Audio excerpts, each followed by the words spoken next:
And states for development of smart cities. Next question है हमारे पास, with which organisation India will step up clean energy and climate partnership 2021-2023। Bharat किस संगठन के साथ स्वच्छ ऊर्जा और जलवायु साझेदारी 2021-23 को आगे बढ़ाएगा? तो सही आंसर हो जाएगा यूरोपियन यूनियन। बेसिकली ये जो एमओयू साइन हुआ था भारत और यूरोपियन यूनियन के बीच में, वो 2016 के में हुआ था।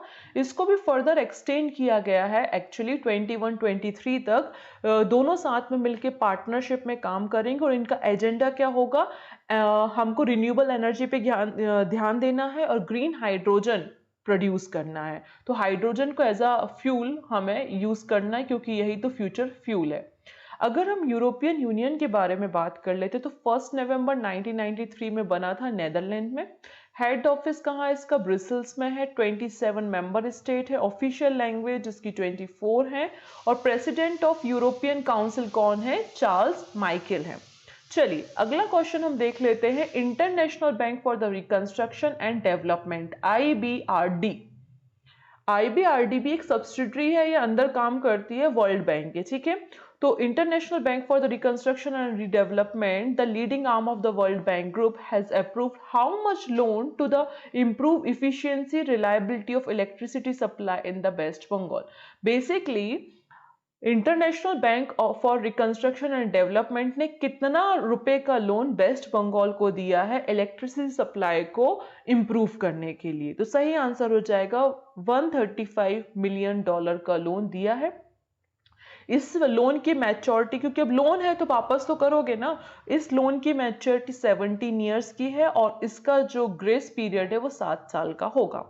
अगर हम यहाँ पर बात करते हैं IBRD के बारे में, तो ये 1944 में बना था। वॉशिंगटन DC में इसका हेड ऑफिस मिलेगा और 189 कंट्रीज इसकी मेंबर है, ठीक है। साथ ही साथ यहाँ पर रिवीजन के लिए कुछ और लोन है जो अप्रूव किए गए हैं बाय द वर्ल्ड बैंक। जैसे कि लास्ट क्लास में मैंने बताया था कि ADB के द्वारा कौन कौन से लोन अप्रूव किए गए हैं, वैसे ही आज हम देखते हैं कि वर्ल्ड बैंक के द्वारा कौन कौन से लोन अप्रूव किए गए हैं। तो सबसे पहली बात, $300 मिलियन का loan Maharashtra rural connectivity improvement project के लिए दिया गया था। $150 मिलियन का loan Chennai sustainable urban services के लिए। $40 मिलियन का loan to strength health system in Meghalaya. 770 crore rupees का loan for the Assam to promote river transportation and $250 million का loan to improve quality of learning in Andhra Pradesh, ठीक है। तो ये लोन भी वर्ल्ड बैंक ने दिए हैं और अब आंध्र प्रदेश को $135 मिलियन का लोन भी दे दिया, ठीक है। चलो आगे बात करते हैं। Which bank has partner with Adani capital to provide support for lending to farmers for purchase of tractor and the farm implements. तो किस बैंक ने ट्रैक्टर और कृषि उपकरणों को खरीदने के लिए अडानी कैपिटल के साथ टाई अप किया है, जिससे वो किसानों को लोन प्रोवाइड कर सकती है कि वो जरूरत के जो किसानी से रिलेटेड सामान होते हैं, ट्रैक्टर वगैरह होते हैं, उनको आसानी से परचेज कर सके। तो सही आंसर हो जाएगा स्टेट बैंक ऑफ इंडिया के द्वारा और अडानी कैपिटल के द्वारा ये टाई अप किया गया है। बेसिकली इनका एजेंडा क्या है कि फार्मर की इनकम को 2022 तक डबल करना है और वो जरूरत की चीजों को लोन पर खरीद सके।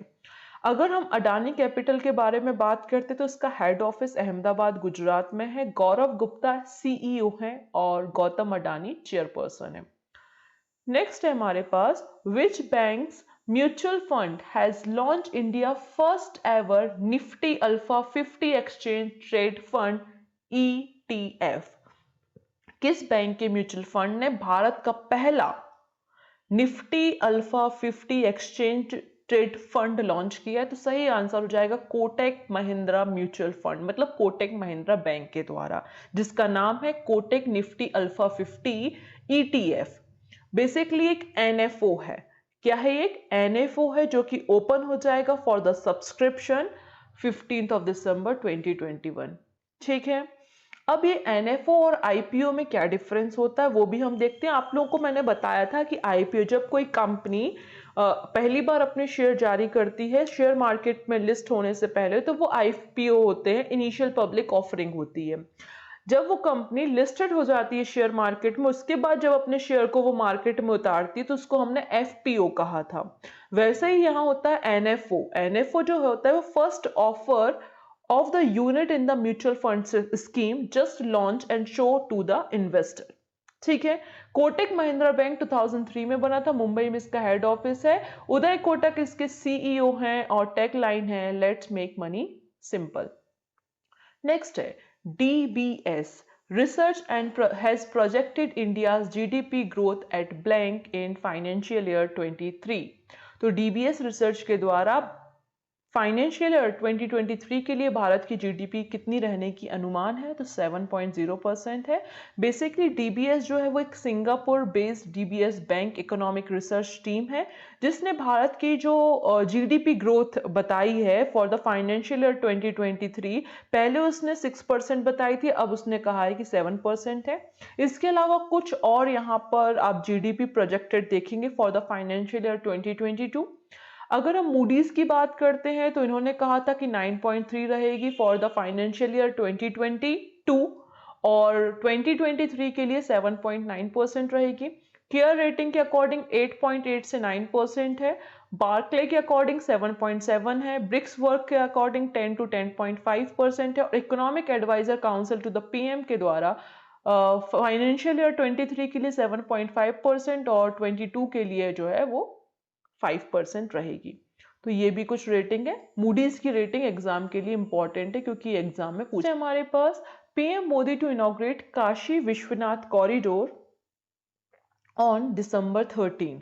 तो दिसंबर 13 में जो हमारे प्राइम मिनिस्टर हैं वो काशी विश्वनाथ जाएंगे और वहाँ पर काशी विश्वनाथ कॉरिडोर को इनॉग्रेट करेंगे। इसमें 12 ज्योतिर्लिंग के प्रीस्ट, साथ ही साथ 51 सिद्ध पीठ के जो भी संत होंगे सेरेमनी में शामिल होने वाले हैं। बेसिकली जो काशी विश्वनाथ कॉरिडोर है इसकी आधारशिला रखी गई थी 8 मार्च 2019 को और अब ये काम पूरा हो गया है। लगभग 5.5 लाख स्क्वायर फीट एरिया में इस कॉरिडोर को बनाया गया है। लगभग 1000 करोड़ रुपीस इसमें लगे हैं। इस पूरे कॉरिडोर में एक वैदिक लाइब्रेरी होगी, काफ़ी सारे कैमराज होंगे, वर्चुअल वैदिक गैलरी होगी, कैफ़े होगा, फूड कोर्ट होगा, सिक्योरिटी रूम्स होंगे। ये सारी चीज़ें इसमें होंगी और 7 डिफरेंट टाइप के मार्बल्स भी इस कॉरिडोर में यूज़ किए गए हैं। अगर हम काशी विश्वनाथ कॉरिडोर के बारे में बात करते हैं तो इसको हम पूरा बोलेंगे काशी विश्वनाथ ज्ञानवपी कॉम्प्लेक्स। एक बेसिकली मॉस्क है। ये हाईली सिक्योरिटी एरिया है सिंस 1992 और साथ ही साथ 2005 और 10 में यहाँ पे टेररिस्ट अटैक भी हुए थे। चलो अब कुछ इंपॉर्टेंट और बातें करते हैं। अब यहाँ पे एक दूसरा सेगमेंट है वो है अपॉइंटमेंट्स। आज तो भाई काफ़ी सारी अपॉइंटमेंट्स हुए हैं और काफ़ी सारे रिशफल हुए हैं कैबिनेट सेक्रेटरीज में। तो हम वो रिशफल तो नहीं देख रहे हैं, हम जो खास खास अपॉइंटमेंट है उनको देख रहे हैं। पहली बात, Sanjay Bandopadhyay appointed chairman of inland waterway authority of India. तो संजय बंदोपाध्याय जी, इनको चेयरमैन बना दिया गया है inland water authority of India के। ये भी आईएएस ऑफिसर थे, मध्य प्रदेश से ही बिलोंग करते थे और ये एडिशनल सेक्रेटरी थे ministry of port, shipping and waterway के। इनको चेयरपर्सन किसका बनाया? Inland waterway authority of India का। अगर हम inland waterway authority of India के बारे में बात करते हैं तो एक स्टैच्यूटरी अथॉरिटी है। ये जो हमारा इंडियन वाटरवे अथॉरिटी एक्ट है 1985 के अंतर्गत इंप्लीमेंट हुआ था। इसका हेड ऑफिस यूपी नोएडा में मिलेगा और 27 अक्टूबर 1986 से ये काम कर रहा है। नेक्स्ट और बहुत इंपॉर्टेंट अपॉइंटमेंट है अलका उपाध्याय जी का। Alka Upadhyay appointed chairman of the NHAI national highway authority of India. तो NHAI की नए चेयरपर्सन कौन बन गई है? अलका उपाध्याय बन गई हैं। ये भी 1990 के बैच की IAS ऑफिसर है, मध्य प्रदेश से ही हैं ये। इसके अलावा ये करेंटली एडिशनल सेक्रेटरी थी डिपार्टमेंट ऑफ रूरल डेवलपमेंट में। ठीक है, चलो अगला अपॉइंटमेंट है यहाँ पे उमा श्रीवास्तव जी का। ये भी 1988 बैच की IAS ऑफिसर हैं, सिक्किम से हैं और इनको सेक्रेटरी बनाया गया है national commission for the scheduled caste.